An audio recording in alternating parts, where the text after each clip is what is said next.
Amigos televidentes, continuamos con su espacio Cerrando la Noche. Como anunció Junior Espinosa, ya está con nosotros en el set el periodista, el buen amigo José Bujosa Mies, mejor conocido como el Chino Bujosa Mies, con quien vamos a conversar, Junior, en la noche de hoy, de diferentes temas y sobre todo relacionados con la dictadura de Rafael Leónidas Trujillo y los actos que celebraron este fin de semana, donde el presidente de la República, pues ya incluso hay un día destinado a conmemorar esta fecha, o más que todo, Día de la Libertad. Yo creo que es justo que tipo de acontecimientos y de eventos no pasen por el largo, y menos nosotros que vivimos 30 años de dictadura. Pero vamos a conversar con nuestro invitado para que él nos explique un poco y además sobre este tema que tiene Junior ahí en carpeta. Buenas noches.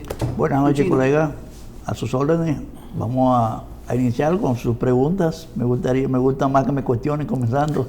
Vamos a dejar que sea Junior, que arranque con la batería entonces. Primero le decía a Chino que a propósito no solo de lo que planteaba Giovanni, de la conmemoración de los 60 años del ajusticiamiento de Trujillo, que es una fecha emblemática en la República Dominicana, pero también hay un tema vinculado que desde hace bastante tiempo está en la palestra pública, que tiene que ver con el Museo Memorial de la Resistencia, que tiene que ver con la Federación de Fundaciones Patrióticas, que hay un conflicto judicial porque definitivamente yo no sé si es que nosotros tenemos un ADN raro, Chino, que por más noble que sean las causas, siempre hay un elemento discordante que pone entre juego la buena voluntad de hombres y mujeres que se juntan para lograr cosas positivas, como son estas federaciones esta Federación de Fundaciones Patrióticas que estuvo operando durante un tiempo relativamente corto, digámoslo así, de manera armónica, pero cuando entra en juego el dinero, surgen también los intereses. Chino, ubícanos, ¿qué es lo que está pasando? Bueno, mira, la idea de constituir en el país un museo memorial de la resistencia surge en los años de 2006-2007 y se le plantea al expresidente de aquel entonces, Leonel Fernández, y él la asume con mucha simpatía, y a través de el doctor Rodríguez del Orbe, que era su consultor jurídico, se consigue un gran apoyo para esa idea, porque Rodríguez del Orbe fue guerrillero con Manolo Tavares y cosas, había un vínculo ya, y fue de la resistencia antitrujillista.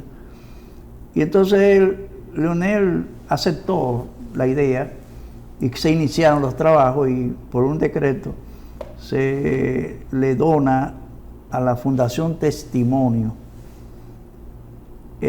una casa donde está la embajada de Argentina en la Isabela Católica, una casa colonial que había ahí, que era parte de la embajada de Argentina. Se le dona eso a la Federación de Fundaciones Patrióticas, pero todavía estaba en formación. Yeah. Y entonces, al no estar todavía definida y existía la Fundación Testimonio, pasó, de hecho, esa propiedad a nombre de la Fundación Testimonio, pero era para el uso de todas las fundaciones. La Casa de las Fundaciones se llamaba. Como tú dices, no sé qué pasa, pero nuestra cultura de la disidencia es terrible, y más cuando se trata de la izquierda y la derecha también, se dividen muchísimo. Lo que pasa es que como la derecha está en el poder, se nota menos. Se nota menos, sí.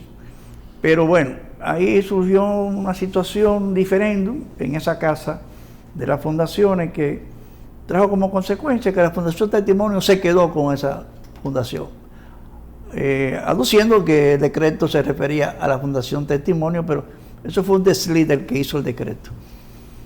Y entonces, bueno, se quedó un sector de las fundaciones con ese local, que todavía hoy está, y ahí existe lo que llama el Museo de la Dignidad, creado por Raúl Pérez Peña. Entonces, ante ese hecho, surge la idea de insistir en un museo real. Y entonces ahí surge de nuevo el proyecto de la Federación de Fundaciones Patrióticas y se logra que la señora Luisa de Peña, que había hecho unos cursos de eso de museo, se asumiera la idea y aportara la idea. Entonces que se constituye en esa vieja casa de la Obispo Noel, que es de los Vicini, se constituye ahí lo que fue el proyecto inicial del Museo Memorial de la Resistencia. Aquella era la Casa de las Fundaciones, este es el Museo Memorial. Entonces ahí se inaugura en el mes de mayo, creo que fue del 2013.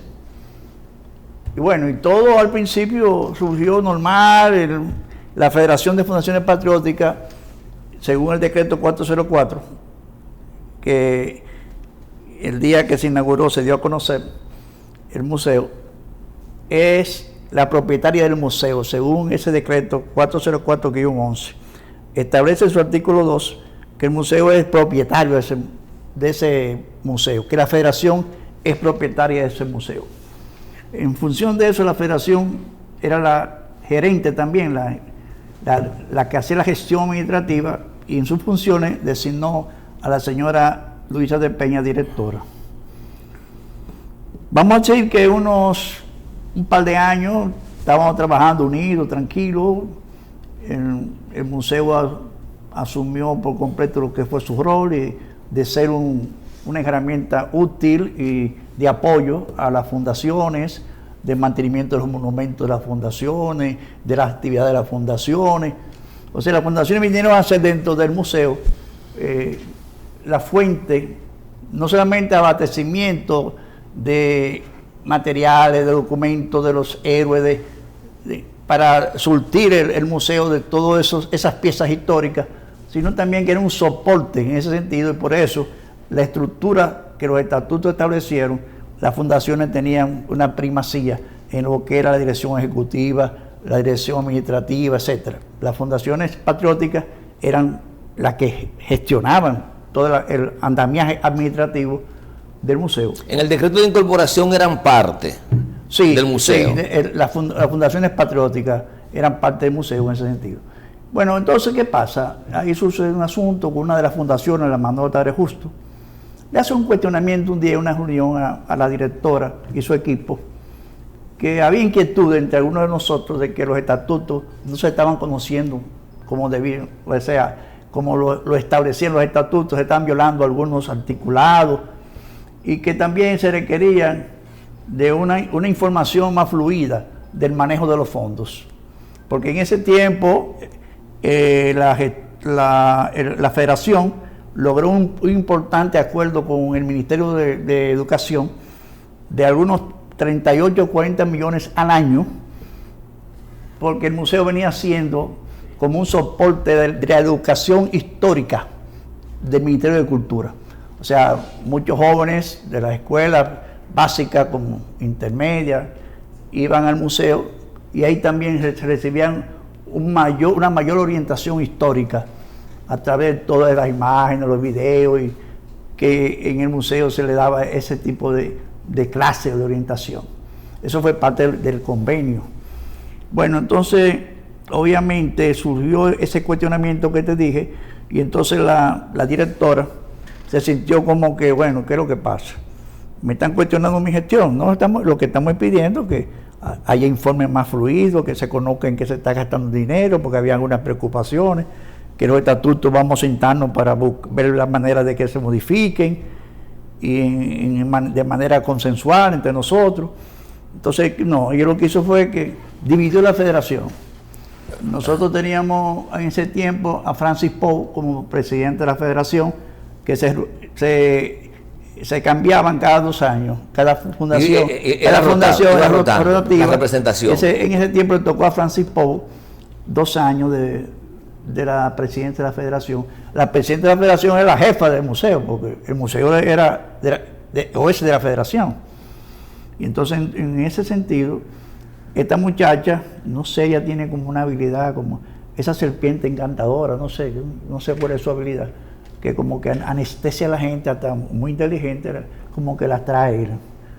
Atrajo a Francis Pou, atrajo a otra señora Rosa Albelo, que era de la Fundación Duperón, y Eduardo Díaz, de la Fundación 30 de Mayo.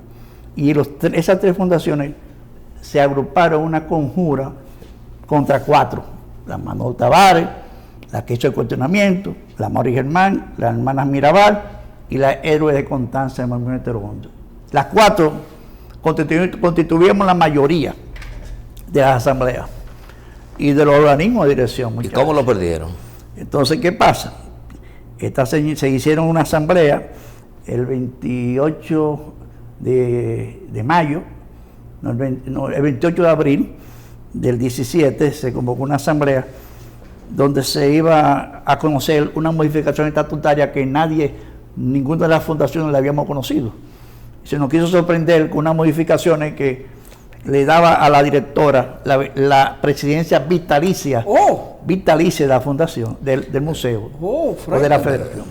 Y nosotros obviamente rechazamos esas modificaciones y no nos dejaron ni hablar. Y insistían que sí. Bueno, el hecho fue que se creó un estado de anarquía. Sí, pero ¿cómo hicieron mayoría? Espérate.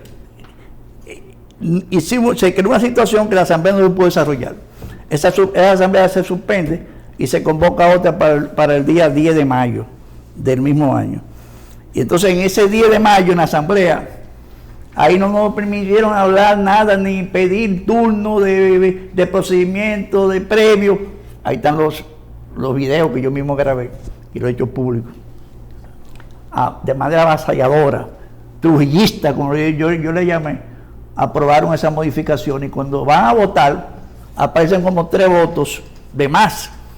Entonces ven acá, pero si no somos mayoría, hay que 7 votos contra nosotros.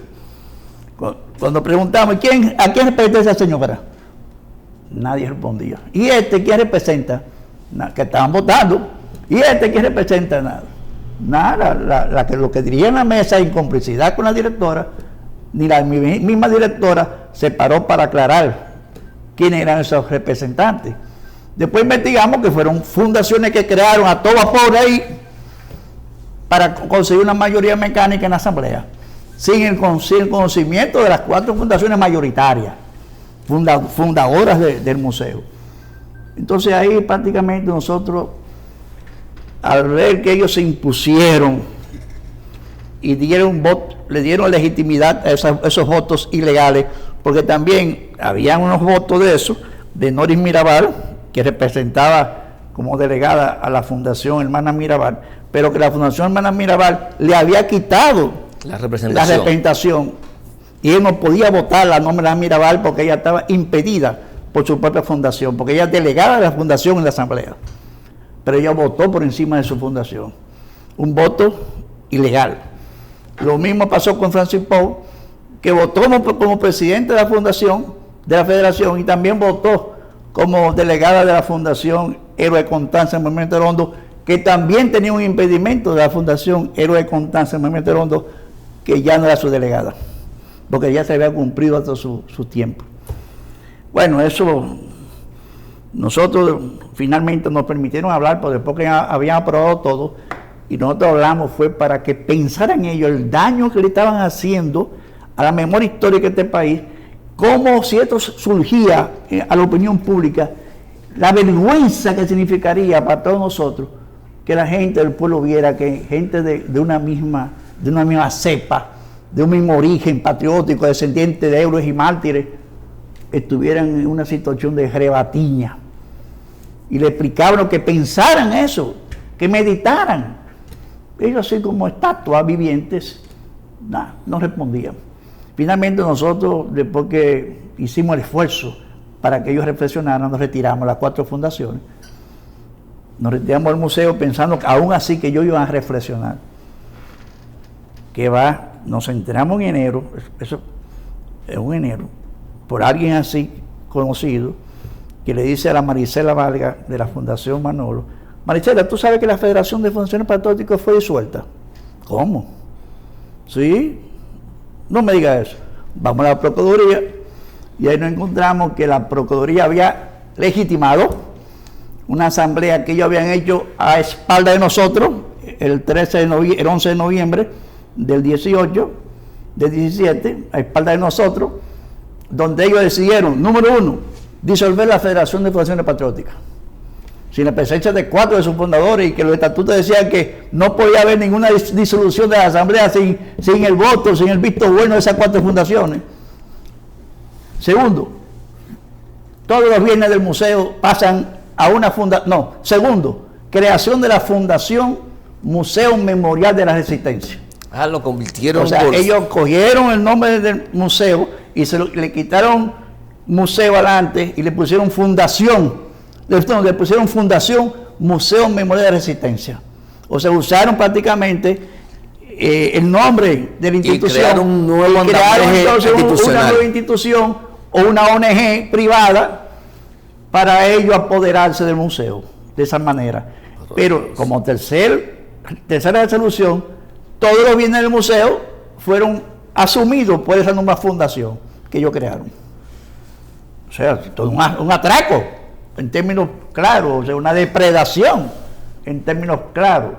Entonces nosotros, al enterarnos de todo eso, hacemos demandaron justicia, una instancia de nulidad de las asambleas. Pasó ese proceso, entonces algunos tribunales fallaron, porque los estatutos establecen de que en caso de conflicto tenían que ir a un tribunal de arbitraje. Si ustedes no son abogados o conocen de ley, saben que el arbitraje es para las grandes empresas, grandes compañías, porque ahí se gasta dinero. Un juicio, un arbitraje sale por 6, 7 millones de pesos, y los abogados en dólares que cobran. Entonces no pueden pensar que estas fundaciones, que apenas reciben una migaja, las que pueden recibir como ONG, tengan esa capacidad económica para ir a un tribunal de arbitraje. Que ellos sí la tenían. Ellos sí la tenían, pero ellos no fueron a arbitraje, porque ellos también fueron mandados de arbitraje, a nosotros también. Pero bueno, ¿qué hicimos nosotros?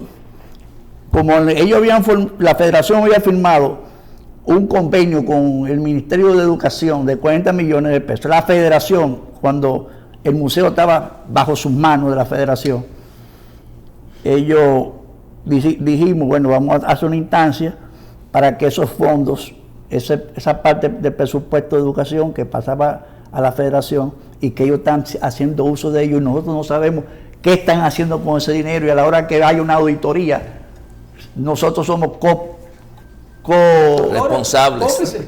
porque bueno, estábamos dentro de su estructura. Sí. Entonces nosotros dijimos, bueno, hacemos esta instancia y logramos éxito. Un juez determinó que esos fondos debían ser suspendidos a la federación hasta tanto se resolviera el problema, el litigio judicial. Bueno, ahí comenzó el cierre de la situación, de que ellos comenzaban a tener dificultades económicas, y aún ellos, disolviendo la federación, cobraron, a nombre de la federación que ellos habían disuelto, cobraron como 2 partidas de esa que le daba educación, a nombre de la federación que ellos habían disuelto. Y toda esa marrulla le hicieron. 2 partidas, 100 mensuales, son 6 millones de pesos. Sí, como 6 millones, a 3 millones y pico son por meses que le tocaban. Y 40 3.333.000. Pero ellos se valieron para eso de sus amigos en la administración pasada del gobierno de Danilo Medina, y ahí lograron un amarre para que el consultor jurídico, que conocía el caso más que todo el mundo, porque habíamos ido donde él varias veces, hiciera una instancia, una marrulla. Flavio Darío Espinal. Ese mismo, hicieron una marrulla autorizando al ministro de aquel entonces, Mirabal, que era Peña Mirabal, sí, a que le entregara a la fundación ese dinero, por encima de un fallo de un juez. Y se le entregó ese dinero a nombre de la federación que ellos habían disuelto. Y cuando nosotros nos enteramos del asunto, vamos donde el ministro, que entonces, en ese entonces era Navarro, el arquitecto Navarro. El arquitecto Navarro. Y cuando le planteamos a la asociación de arquitectos de que se está pagando un dinero a una institución que no existe, ¿cómo que no existe para los que están recibiendo eso, aunque sí para nosotros? Él dice, ven acá, pero ¿cómo es eso? Llama a su asistente, y el asistente le explica, que eso está en el limbo, que este asunto. Y yo, no, pero eso es irregular, le dice el arquitecto. y dice, bueno, de todas maneras, yo tengo un jefe político, que es el que tiene que decir esta situación. El jefe político era Danilo, obviamente. Bueno, y ahí se quedó esa situación así.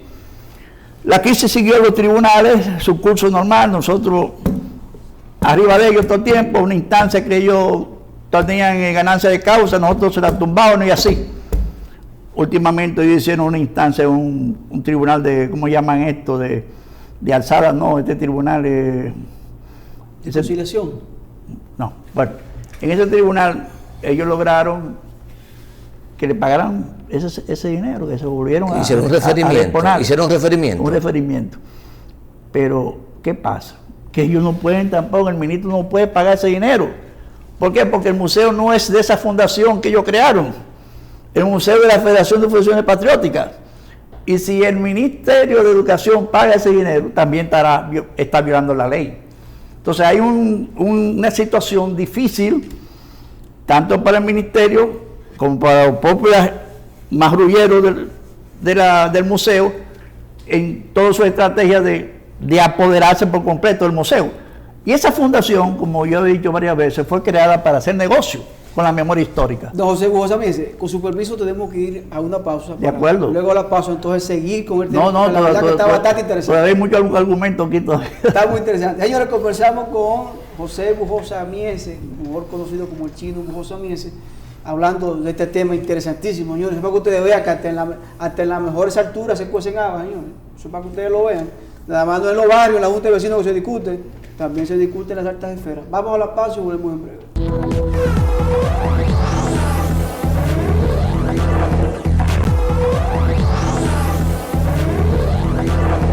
De vuelta con Cerrando la Noche, esta interesante conversación con José Bujosa Mieses, Chino Bujosa, quien está dándonos informaciones importantísimas sobre el proceso histórico que ha vivido la Federación de Fundaciones Patrióticas y el Museo Memorial de la Resistencia. Chino decía que, según su entender, la estrategia de excluir a los fundadores de la administración del museo y crear una nueva fundación con el mismo nombre del museo tiene, según su apreciación, la finalidad de hacer negocio en nombre de la resistencia y del patrimonio histórico de lucha y de libertad de la República Dominicana. Tú sabes que ellos no pueden hacer nada mientras existe el decreto que nos da a la Federación la propiedad de ese museo. Pues cualquier acción que ellos puedan lograr, negociación, lo que sea, entra en conflicto con ese decreto. Porque el museo no es de la fundación que ellos crearon, es la Fundación del Museo Memorial de Resistencia, que lo hacen con la malicia de confundir, porque ellos también usan, ahora mismo están usando el nombre del Museo Memorial de Resistencia y están ocultando la fundación. Usaron el museo para ir a los actos de Gilbert, para conseguir ir a los actos de Gilbert, pero el gobierno sabe que ese no es el museo que se creó mediante el decreto 404, que es la fundación que ellos crearon con el mismo nombre del museo. Entonces ellos, dentro de esa estrategia tan deshonesta, ¿qué es lo que han hecho? Ellos fueron a la judicatura, al presidente de la Suprema Corte de Justicia, Mariano Germán, el anterior, y le propusieron crear el Museo de la Judicatura Nacional.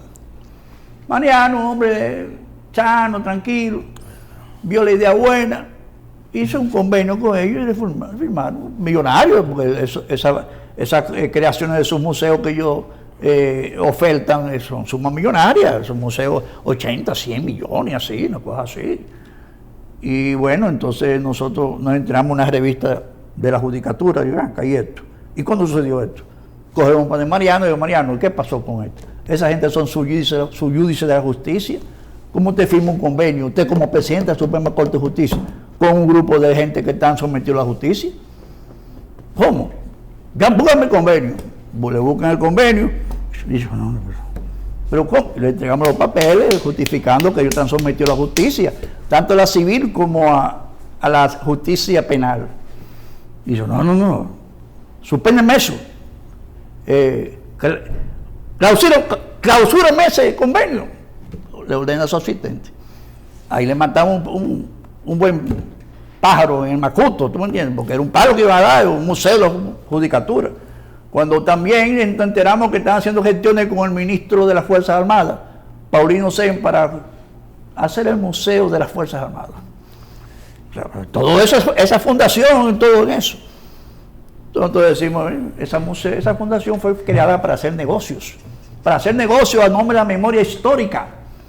Que hoy yo digo también, un error darle a Patricia Solano un convenio, firmar con ella para hacer ese evento el pasado sábado ahí. 13 millones le costó al país eso.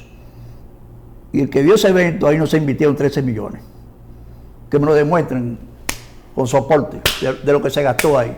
Porque ahí lo que hubo un sonido pésimo, que ni se pudo escuchar bien el discurso del presidente, ni se supo si se cantó el himno nacional, porque la banda de música también tuvo dificultad en el sonido.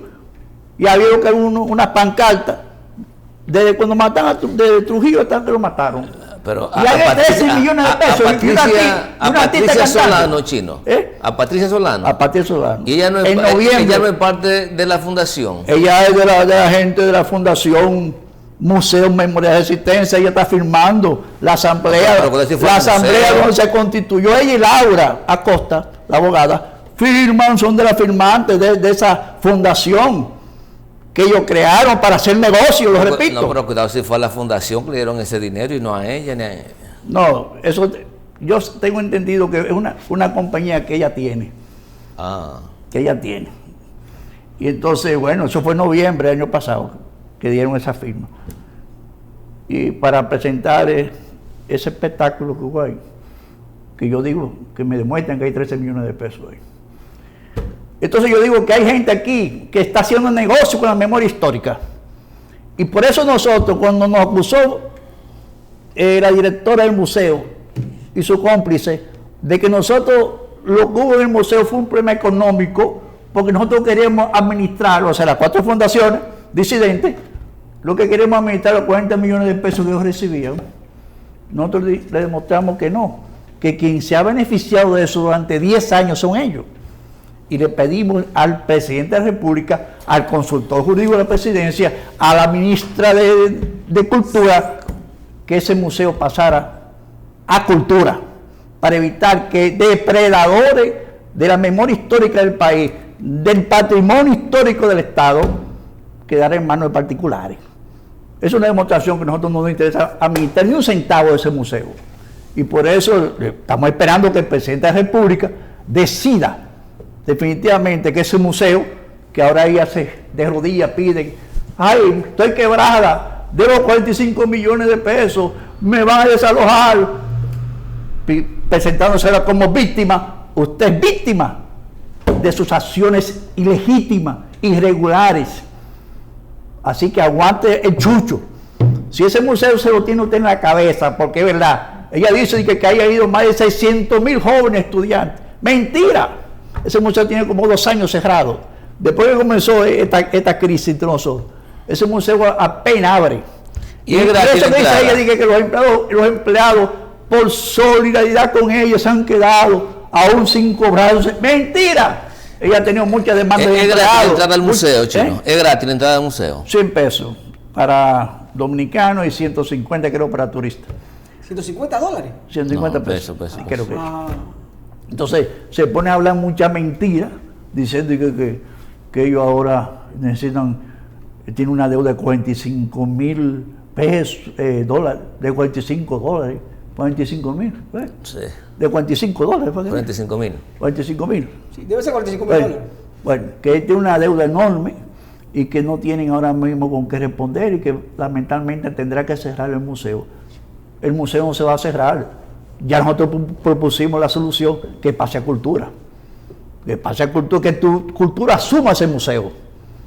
Que si nosotros tenemos que desistir de toda la demanda que hemos tenido, para que no haya problemas de carácter legal, nosotros estamos en disposición de retirar de toda esa demanda, para que ese museo pase a cultura. Entonces la solución es que la administración del museo pase a cultura. Con eso se acaba el museo, sí, porque, digo, tiene que haber un decreto que lo ordene. Que ordene el traspaso o un decreto que desconozca ya la existencia del vigente, el 404-11, del que ustedes son parte como federación, y se designa entonces, haga un nuevo decreto pasando esa propiedad donde el Estado ha invertido cerca de 500 millones de pesos de su fundación hasta nuestros días, pase al Ministerio de Cultura, como en principio se pensó. Pero que esta señorita, Luisa, ella pensó de un principio, aquí está mi proyecto, yo me quiero quedar, porque ella tiene a una hermana, el marido de la hermana, ella, 3 de su familia. A la hermana la trajo de España con un sueldazo, los 3. Es tan alto el sueldo que nosotros le pedimos a través de la señora Milagro Ortiz, la directora de ética, que interviniera, que hiciera una gestión de mediación. Y la propia directora se dio cuenta que ellos dijeron que no quieren mediación. Entonces, el que no quiere mediación es porque sabe que están metidos en lo hondo, que no tiene manera de poder probar su legitimidad. Lo sometimos al tribunal civil, al tribunal penal, cuando Berenice era fiscal. Berenice hizo una sesión con ellos para una conciliación con todo el grupo. Tuvimos presentes todos ahí. Una primera sesión de conciliación muy buena, donde nosotros vimos que Berenice tenía todo un punto de vista claro que lo que ahí estaba pasando. A Berenice la cambian, la trasladan, y entonces entra una nueva fiscal. Insistimos con esa nueva fiscal nosotros, no ellos, en la conciliación. Sobre la base nosotros decimos, volvamos al origen del museo, a los orígenes del museo. Y vamos donde la nueva fiscal, y lo que se nos dice la nueva fiscalía es que el expediente se perdió. ¿Quién pudo ocultar o hacer perder ese expediente? La gente que se siente afectada y que esa conciliación quizás no le iba a favorecer. ¿Tú sabes cómo se hace eso en la fiscalía? Con los abogados vivos, que tienen sus llaves ahí. Ocultan, pierden meter el expediente. Tú tienes 500 mil pesos para eso, 200 mil pesos para eso. Y nosotros seguimos insistiendo y el expediente no aparece. Bueno, todavía ese caso está abierto, esa querella en la fiscalía, que nosotros lo tenemos todavía aquí. Si hay que volver a calentar ese expediente, lo vamos a calentar, porque tenemos copia de lo que fue esa querella hecha por el doctor Carlos Valcárcel. Entonces esa es la realidad, hermano, de todo lo que está pasando ahí. Nosotros lamentablemente nos sentimos muy afectados porque hemos tenido que enfrentar gente de nuestra misma generación, de nuestro defensor de los mismos principios que uno ha defendido, pero que este país ha habido una involución increíble. Ya a la gente se le importa todo por el dinero. El dinero es capaz de cambiar todo, hasta la mentalidad. Hay una involución de valores, una complicidad social enorme. Hay gente que dice, usted tiene razón, pero es que yo soy amigo de fulano, entonces así no se puede. Yo era amigo de Nuri Mirabal, que es parte de toda esa vagabundería, y es la tesorera, y es la que firma todos esos cheques, y la que está metida también en esa situación. Ella representaba la hermana Mirabal. La tesorera histórica, respetaba a las hermanas Mirabal. Ya no la representa ahí. Bueno, lo dice. Entonces, esa es la realidad, hermano, de todo lo que ha pasado ahí en ese museo.